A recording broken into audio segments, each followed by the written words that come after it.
오늘 우리에게 주신 하나님의 말씀은 열왕기하 5장 1절에서 17절까지 말씀입니다. 열왕기하 5장 1절에서 17절까지의 말씀 교독으로 보겠습니다. 제가 먼저 읽겠습니다. 아람 왕의 군대 장관 나아만은 그의 주인 앞에서 크고 존귀한 자니 이는 여호와께서 전에 그에게 아람을 구원하게 하셨음이라. 그는 큰 용사이나 나병 환자더라.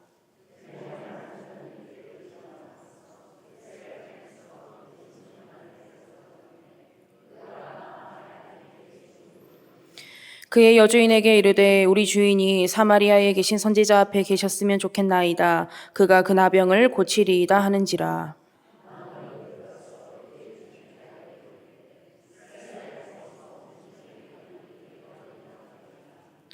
아람 왕이 이르되 갈지어다. 이제 내가 이스라엘 왕에게 글을 보내리라 하더라. 나아만이 곧 떠날새 은 10달란트와 금 6,000개와 의복 10벌을 가지고 가서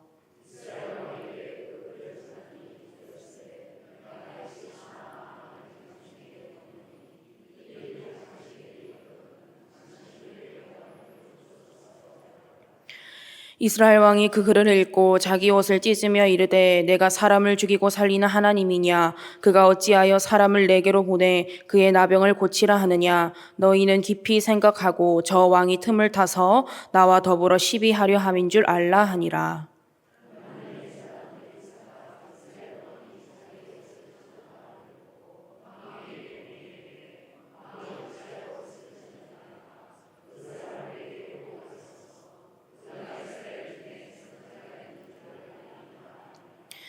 나아만이 이에 말들과 병거들을 거느리고 이르러 엘리사의 집 문에 서니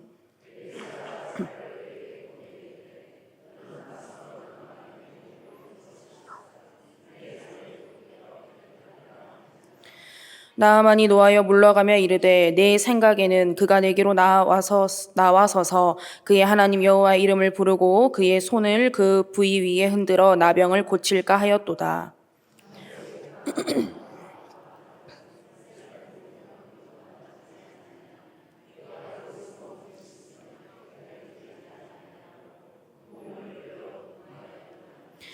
그의 종들이 나와서 말하여 이르되 내 아버지여 선지자가 당신에게 큰 일을 행하라 말하였더면 행하지 아니하였으리이까. 하물며 당신에게 이르기를 씻어 깨끗하게 하라 함이리이까 하니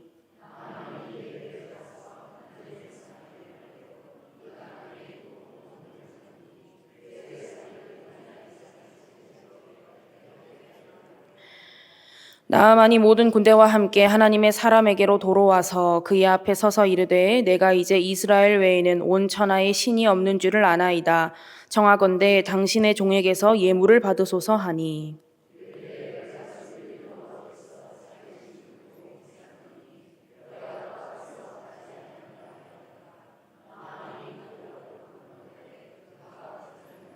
함께 봅니다.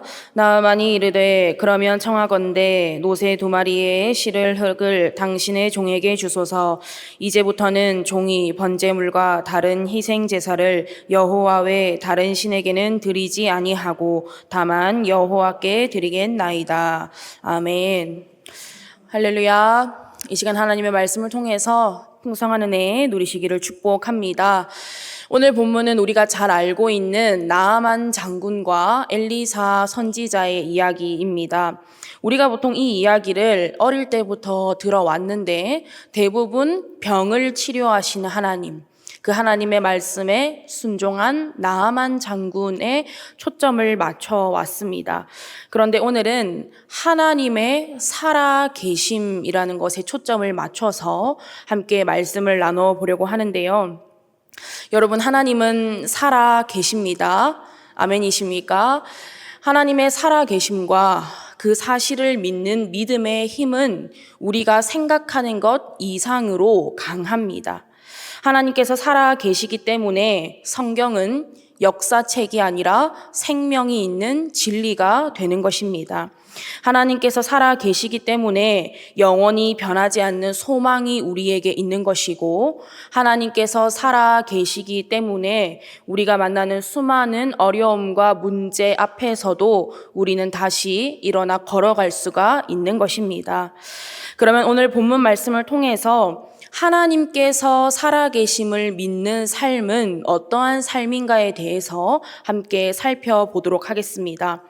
첫 번째, 하나님께서 살아계심을 믿는 삶은 이 세상의 주권이 하나님께 있다는 것을 믿는 삶입니다.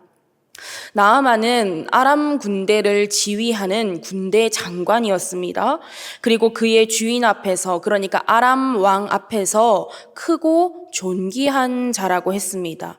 그 이유를 보니까 전에 나아만 장군이 아람을 전쟁에서 승리하게 하고 나라의 입지를 굳건하게 한 것으로 알 수가 있습니다.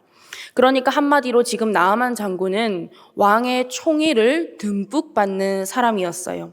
그 정도가 어느 정도였는지 5절과 6절 말씀을 보니까 나아만이 치료를 받으러 이스라엘로 간다고 했을 때에 왕이 단번에 허락을 해줍니다. 아람에 좋은 의사와 약이 없어서 굳이 거기로 가느냐, 자존심이 상하지도 않느냐, 이런 이야기 하지 않습니다. 그리고 심지어 편지도 써주고요. 은과 금과 의복도 같이 보냅니다.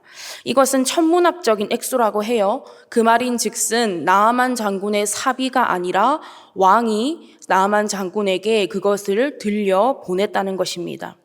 그러니까 어떤 방법으로든 나아만 장군의 병이 낫기를 원했던 거예요. 한 사람을 위해서 이 한 나라의 왕이 이렇게 하기까지 큰 총애를 받는 사람이 바로 나아만이었습니다. 여기서 아람 왕의 편지를 받은 이스라엘 왕의 반응에 여러분 잠시 주목할 필요가 있습니다. 학자들에 의하면 이 왕은 아합의 아들인 여호람 왕일 것이다 라고 하는데, 중요한 것은 이 이야기에서 제일 나약하고 믿음이 없는 인물이 바로 이 이스라엘 왕입니다. 7절과 8절 말씀을 보니까 아람 왕의 편지를 받고 옷을 찢습니다. 그리고 이렇게 이야기해요. 내가 사람을 죽이고 살리는 하나님이냐? 내가 어떻게 그 병을 고치냐? 이거는 병을 빌미로 삼아서 우리를 침략하려는 아람 왕의 속내다, 이렇게 이야기를 합니다. 여러분, 이 말에서 하나님을 향한 믿음이 느껴지십니까? 하나님의 주권을 인정하는 믿음이 느껴지십니까? 내가 하나님이냐라고 하는 건 겸손의 표현이 아닙니다. 불신의 표현인 거예요. 하나님을 주권자로 인정하지 않는 것입니다. 물론 아람 왕의 편지를 받으면 불안할 수 있죠. 두려울 수 있습니다. 그러면 뭐 해야 합니까? 하나님 앞에 엎드리고 하나님을 찾아야죠. 이 문제와 어려움을 하나님께 토로하고 하나님의 도우심을 구해야 합니다. 하지만 이스라엘 왕은 그러지 않았습니다. 그리고 이건 지금 이스라엘의 영적인 상태를 보여주는 것이기도 합니다. 결국 이 소식을 들은 엘리사가 왕에게 이렇게 말합니다. 8절 말씀에 하나님의 사람 엘리사가 이스라엘 왕이 자기의 옷을 찢었다 함을 듣고 왕에게 보내 이르되 왕이 어찌하여 옷을 찢었나이까? 그 사람을 내게로 오게 하소서. 그가 이스라엘 중에 선지자가 있는 줄을 알리이다. 이스라엘 중에 선지자가 있는 줄을 알리이다. 이 표현은요, 이스라엘 중에 하나님이 계시다는 것을 알게 하겠다라는 표현입니다. 이 표현은 나아만 장군에게, 아람 왕에게 하는 말이기도 하지만 사실은 이스라엘에게 하는 말입니다. 지금 이스라엘 왕을 포함한 이스라엘은 하나님이 없는 것처럼 살아가고 있지만 하나님께서는 분명 살아 계시다는 거예요. 그래서 오늘 이 본문 말씀은 단순히 나아만 장군의 치유 이야기가 아니라 패역한 이스라엘을 향한 살아계신 하나님의 메시지인 겁니다. 그렇다면 여러분은 하나님의 살아계심을 믿으십니까? 그래서 하나님의 살아계심을 나타나는 삶을 살아가고 계십니까? 살아계신 하나님은 우리의 주권자 되시고 왕이 되십니다. 그러면 살아계신 하나님께서 우리의 왕이 되시고 온 우주 만물의 주권자가 되셔서 이 세상을 통치하시고 우리 삶을 인도해 나가고 계심을 여러분이 믿으신다면 우리 삶에 힘들고 어려운 문제가 생길 때마다 이제 끝났다고, 망했다고, 소망이 없다고, 답이 없다고 세상 사람들처럼 보고 듣고 말하고 행동하면서 옷을 찢어서야 되겠습니까? 요엘 선지자의 표현처럼 옷을 찢을 게 아니라 하나님 앞에 우리의 마음을 찢어야 하지 않겠습니까?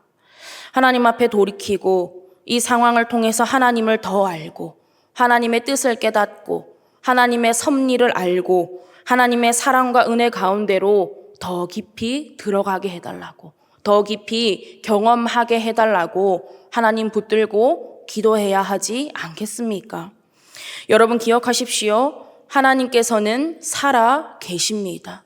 하나님이 어디에 있냐? 하나님이 살아있기는 하냐? 이러한 수많은 불신의 목소리 가운데서도 하나님의 살아계심은 영원 불변하다는 것을 여러분 믿으시기 바랍니다.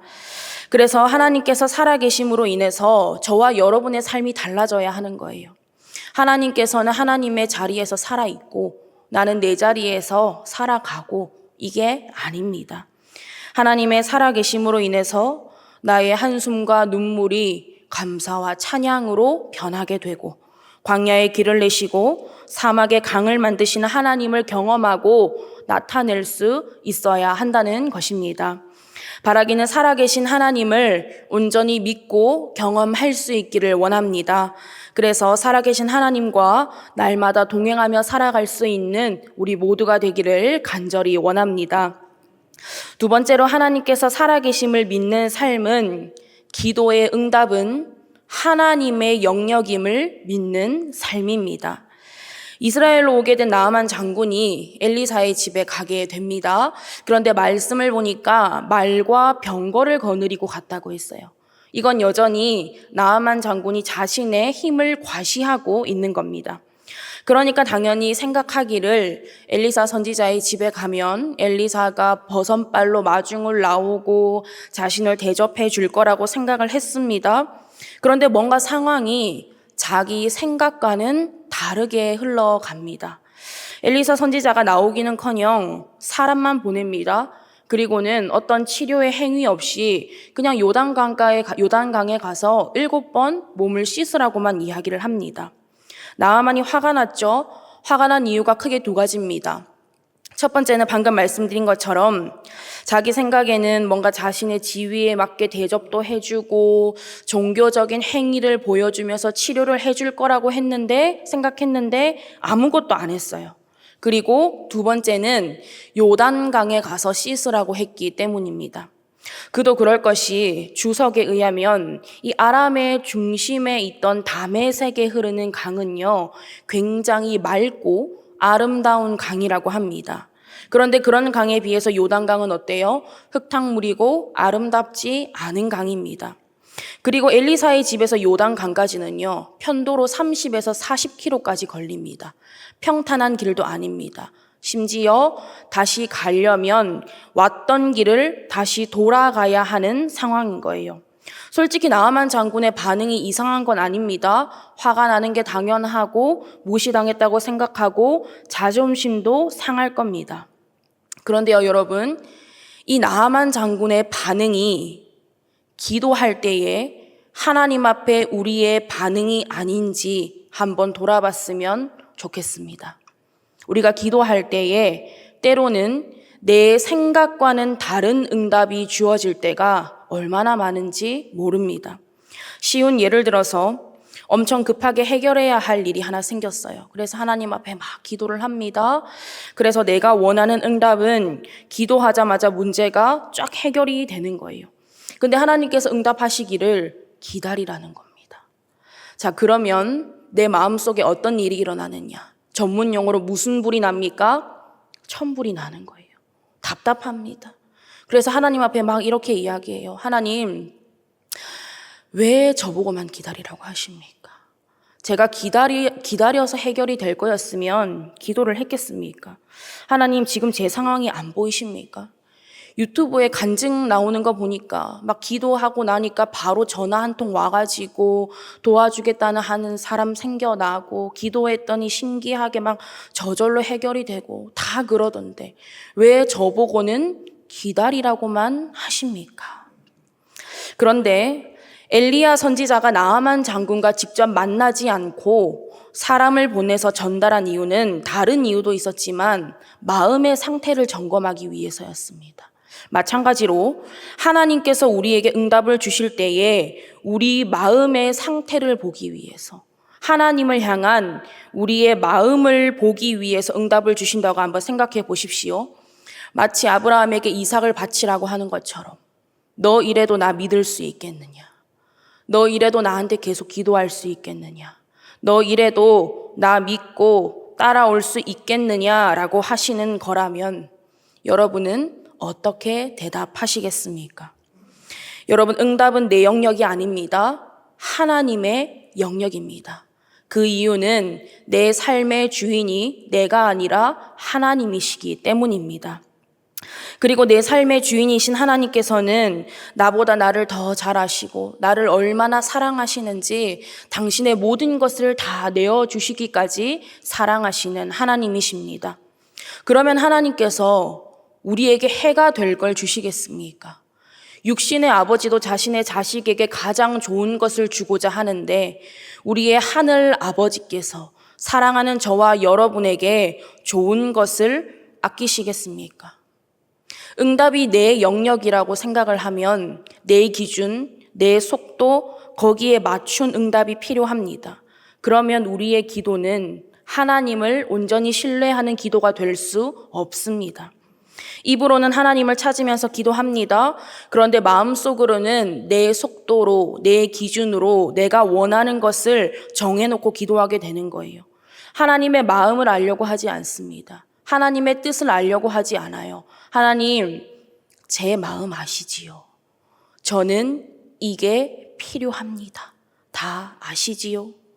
이건 엄밀히 말해서 하나님을 나의 주인으로 온전히 인정하지 않는 것입니다. 여러분 기억하십시오. 하나님만이 우리의 주인 되십니다. 하나님만이 우리 삶의 주권자 되십니다. 하나님만이 우리의 응답이 되십니다. 그렇기 때문에 응답의 영역은 오직 살아계신 하나님께 있다는 것을 인정하시기 바랍니다. 그래야 하나님의 살아계시고 선하고 신실하심을 온전히 경험할 수가 있는 것입니다. 마지막으로 하나님께서 살아계심을 믿는 삶은 하나님 앞에서 살아가야 함을 믿는 삶입니다. 결국 자신의 생각과는 다른 응답에 화가 났지만 요단 강가에 가서 7번 몸을 씻고 치유를 받은 나아만 장군이 엘리사 선지자에게로 돌아왔습니다. 그리고 하나님을 고백하면서 엘리사 선지자에게 선물을 주려고 하는데요. 엘리사 선지자가 이렇게 이야기를 합니다. 16절 말씀에 내가 섬기는 여호와께서 살아계심을 두고 맹세하노니 내가 그 앞에서 받지 아니하리라. 여기서 섬기는 이라는 표현의 원어의 의미를 살펴보면 앞에 서 있다라는 의미를 가지고 있습니다. 하나님 앞에 서 있다는 거예요. 그에 비해 나아만 장군은 그의 주인 앞에, 아람 왕 앞에 서 있던 사람입니다. 하지만 나아만 장군에게 문제가 생겼을 때에 그 문제의 해결을 그 왕 앞에서 얻을 수가 있었습니까? 누구 앞에서 얻었습니까? 하나님 앞에서 얻었습니다. 그래서 이제는 하나님을 고백하는 사람으로 몸뿐만 아니라 심령까지도 회복이 된 거예요. 여러분, 다른 것이 아니라 코람되어 하나님 앞에 온전히 서 있을 수 있기를 원합니다. 코람되어 하나님 앞에 온전히 살아갈 수 있기를 원합니다. 우리가 정말 하나님께서 살아계심을 믿는다면 어떻게 하나님 앞에서 살아가지 않을 수가 있겠습니까? 공의의 하나님께서 저와 여러분의 삶을 다 계수하고 계시고, 사랑의 하나님께서 저와 여러분을 구원하시고 저와 여러분의 삶을 인도 보호하고 계심을 믿으신다면 우리는 하나님을 경외함으로, 하나님을 사랑함으로 하나님 앞에서 살아갈 수밖에 없습니다. 여러분, 다시 한번 말씀드립니다. 하나님 살아 계십니다. 이 한마디면 끝나는 거 아니겠습니까? 이 한마디면 우리 삶의 걱정, 근심, 무거운 짐, 문제, 어려움, 고난 다 이길 수 있습니다. 넘어설 수 있는 거예요. 다른 게 우리의 힘이 되고 방법이 되는 게 아닙니다. 하나님의 살아 계심이 우리의 힘이 되고 방법이 됨을 여러분 믿으시기 바랍니다. 하나님의 살아 계심이 저와 여러분의 삶을 살게 하는 줄 믿습니다. 무모한 소리가 아닙니다. 하나님이 살아 계시기 때문에 가능한 것입니다. 바라기는 온 우주 만물의 창조주 되시고 우리의 주인 되시는 살아계신 하나님께 기도의 응답을 내어 맡기기를 원합니다. 그래서 하나님의 살아계심을 믿음으로 살아계신 하나님 앞에서 살아갈 수 있는 저와 여러분 밀양선결교회 모든 성도님들 될 수 있기를 간절히 바라고 원합니다. 기도하겠습니다. 살아계신 하나님 아버지, 오늘도 귀한 말씀을 허락하여 주시니 감사드립니다. 하나님께서는 영원히 살아계시고 영원히 변하지 않는 신실하신 하나님이시기에 우리가 온전히 하나님을 믿음으로 살아가게 하여 주시옵소서. 하나님의 다스리심이 우리의 삶을 주관함을 믿사오니 그 손길에 우리의 삶을 온전히 내어 맡길 수 있기를 원합니다. 그럴 때 우리 삶에 이루어질 살아계신 하나님의 역사를 목도하고 경험하며 하나님의 살아계심을 증거할 수 있는 우리 모두가 되게 하여 주시옵소서. 감사드리며 예수님의 이름으로 기도드립니다. 아멘.